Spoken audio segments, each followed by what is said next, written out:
Bismillahirrahmanirrahim. Assalamualaikum warahmatullahi wabarakatuh. Hai everyone, saya Baik Sofiatuddin, NIM D1A020105 dari kelas hukum acara Mahkamah Konstitusi akan menjelaskan bagaimana pelaksanaan dan konsekuensi yuridis putusan Mahkamah Konstitusi. Sebelumnya mari kita lihat apa itu putusan Mahkamah Konstitusi. Putusan Mahkamah Konstitusi atau yang disingkat MK merupakan putusan yang tidak hanya mengikat para pihak atau interparties, tetapi juga harus ditaati oleh siapapun. Semua pihak wajib mematuhi dan melaksanakan putusan Mahkamah Konstitusi, karena merupakan pengadilan pertama dan terakhir, maka tidak ada upaya hukum lain yang dapat ditempuh.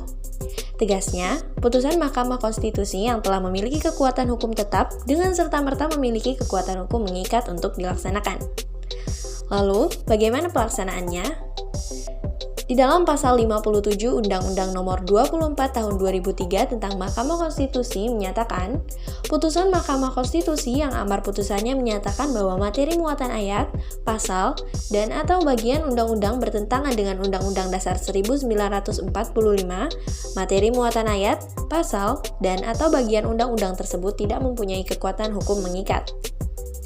Status putusan Mahkamah Konstitusi dianggap sederajat dengan undang-undang, karena putusan Mahkamah Konstitusi yang menyatakan suatu pasal tidak mempunyai kekuatan hukum mengikat wajib dimuat dalam berita negara dalam jangka waktu paling lambat 30 hari kerja sejak putusan diucapkan. Ini terkandung dalam pasal 57 ayat 3 Undang-Undang Mahkamah Konstitusi. Kemudian, terkait revisi atau perubahan undang-undang sama sekali tidak ada hubungannya dengan pelaksanaan putusan Mahkamah Konstitusi.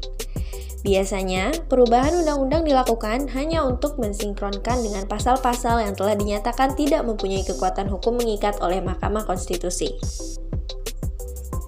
Selanjutnya, bagaimana konsekuensi yuridis Mahkamah Konstitusi? Sebelum itu, saya akan menjelaskan apa itu konsekuensi yuridis.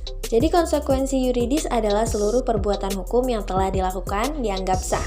Perbuatan hukum yang belum dilakukan dinyatakan tidak sah. Putusan Mahkamah Konstitusi menganut prinsip hukum yang bersifat final dan mengikat. Prinsip hukum tersebut mengandung dua makna, yaitu pertama, putusan Mahkamah Konstitusi yang bersifat final dan mengikat mengandung beberapa makna hukum. Kemudian, putusan Mahkamah Konstitusi yang menimbulkan akibat hukum yang bermakna positif dan akibat hukum yang bermakna negatif. Masuk kepada yang pertama, putusan Mahkamah Konstitusi yang bersifat final dan mengikat mengandung beberapa makna hukum, yaitu yang pertama, mewujudkan kepastian hukum sesegera mungkin bagi para pihak yang bersengketa.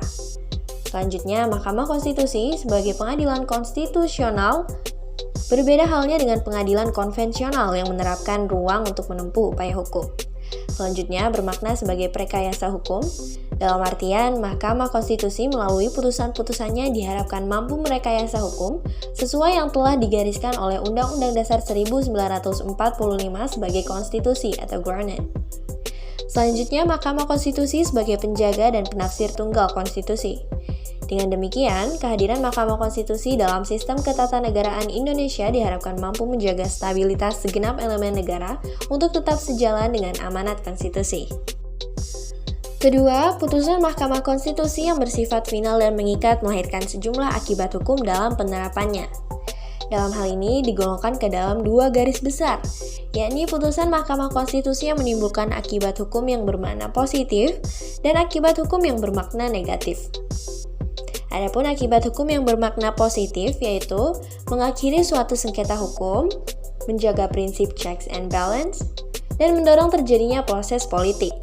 Sedangkan akibat hukum yang ditimbulkan putusan Mahkamah Konstitusi yang bersifat final dan mengikat dalam makna negatif yaitu tertutupnya akses upaya hukum dan terjadinya kekosongan hukum.